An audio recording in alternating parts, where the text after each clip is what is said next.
ఎందుకంటే శాంతియుతంగా, ఎందుకంటే స్టార్టింగ్ నుంచి ఇప్పటి వరకు కొంత పోలీస్ డిపార్ట్మెంట్ చేయడం కావచ్చు, కొంతవరకు చేయడం వల్ల ఎవరో కొందరు కావాలని చేస్తున్నారు తప్పితే అసలు కొంత ఇంతకుముందు మిత్రుడు అన్నాడు, దీనికి మత పెద్దలు ఉంటారు, హిందువులు కావచ్చు, ముస్లింలు కావచ్చు, క్రిస్టియన్స్ కావచ్చు. ఈ మత పెద్దలు మాత్రం వాళ్ళు ఎలా ఆలోచిస్తారంటే ఇది రిపోర్ట్ ఒకటి గవర్నమెంట్ ఉంది కదా, ఆ రిపోర్ట్ వచ్చిన తర్వాత మనం స్పందించాలన్నట్టు ఉంటారు. కొంత మధ్యలో ఏంటంటే తెలిసి తెలియక యూత్ పిల్లలు కానీ కొంచెం పెద్దవాళ్ళు కూడా రాజకీయంగా దీన్ని వాడుకుంటా ఉన్నారు.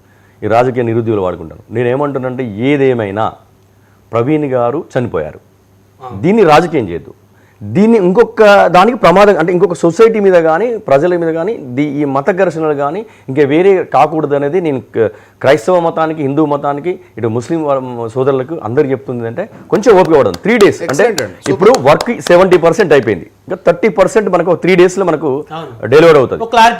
అప్పుడు మీరు మాట్లాడితే దానికి అర్థం ఉంటుంది. అని ఇక్కడ ఇంకోటి కూడా సురేష్ రెడ్డి గారు ఇప్పుడు మనం అప్రిషియేట్ చేయాల్సిన అంశం ఏంటంటే షఫీ గారు కానీ సోనివుడ్ గారు కానీ వాళ్ళిద్దరు కూడా ఒక విషయం చెప్పారు, ఖచ్చితంగా మాకు వ్యవస్థల మీద నమ్మకం ఉంది, వచ్చేటువంటి రిపోర్ట్ మీద కూడా ఆ రిపోర్టు పారదర్శకంగానే వస్తుంది, ఎలాంటి పక్షపాత ధోరణి ఉండదు అనేటువంటి నమ్మకాన్ని కూడా వారు వ్యక్తం చేసినందుకు అక్కడ కూడా ఖచ్చితంగా అప్రిషియేట్ చేయాల్సినటువంటి అవసరం ఉంది. ఎందుకంటే అక్కడ ఉన్నటువంటి ఆ ప్రభుత్వాన్ని. కాకపోతే ఇంకొక అంశం లేవనెత్తారు, అంటే ప్రభుత్వంలోని పెద్దలు కొంతమంది మతాల గురించి మాట్లాడటం వల్ల ప్రభుత్వం పారదర్శకంగానే విచారణ చేస్తుందా లేదా అనేటువంటి అనుమానాలు దానివల్ల కలుగుతాయి, కానీ లేకపోతే ఎవరికి అసలు అనుమానం కూడా ఉండదు అనేటువంటి అంశాన్ని షఫీ గారు ఆ అంశాలు లేవనెత్తారు. దాని గురించి ఏం చెప్తారు? అయితే దీని విషయంలో ఇంతకుముందు ప్రవీణ్ గారు కొన్ని కొన్ని ఆయన వాగ్దానాలు మీరు పాత ఆయన చూస్తే లక్ష్మణుడు, అదే రాముడు, సీత విషయంలో కానీ ముస్లిం వీళ్ళపైన కానీ కొన్ని చేశారు. అంటే ఆయన ఆయన క్రిస్టియన్ అయి ఉండి కూడా చేశాడు. దానిపైన ఏంటంటే ఎవరికైనా కామన్గా ఏమనిపిస్తుందో చేశాడు కాబట్టి ఇటు ముస్లిమ్స్ హిందువులు ఈయన హత్య చేసిన అనేది ఒక అంటే ఇది పూర్తి తీర్పు కాదు, ఇది జస్ట్ ఆ వ్యక్తిగత అభిప్రాయం వాళ్ళది. అక్కడ సంబంధించిన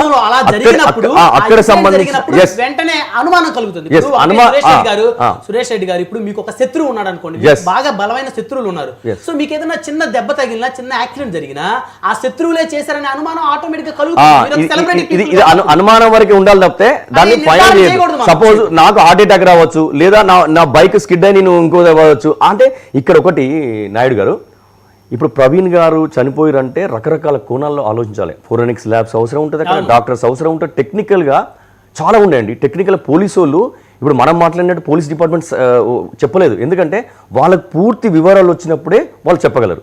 కాకపోతే ఇన్వెస్టిగేషన్ చేస్తున్నామని చెప్తారు. ఇన్వెస్టిగేట్ చేస్తున్నామంటే ఆ తీర్పు ఫైనల్ కాదని మనం అర్థం చేసుకోవాలి. దయచేసి కొంచెం నేనేమంటున్నానంటే ప్రవీణ్ గారికి న్యాయం జరగాలని కోరుకుందాం. ప్రవీణ్ గారికి అంటే ఆయన చనిపోయిన విషయంలో తీర్పు గవర్నమెంట్ న్యాయంగా ఇస్తుంది అని మనం అందరం కోరుకుందాం. వాళ్ళ ఫ్యామిలీకి న్యాయం జరగాలని నేను చెప్తా ఉన్నా. రైట్, మళ్ళీ వస్తాం సార్. మనతోటి భమిడిపాటి రవికృష్ణ శర్మ గారు ఉన్నారు, ప్రముఖ ఆధ్యాత్మికవేత్త, జ్యోతిష్య పండితులు. భమిడిపాటి గారు good afternoon sir. Good afternoon, చెప్పండి.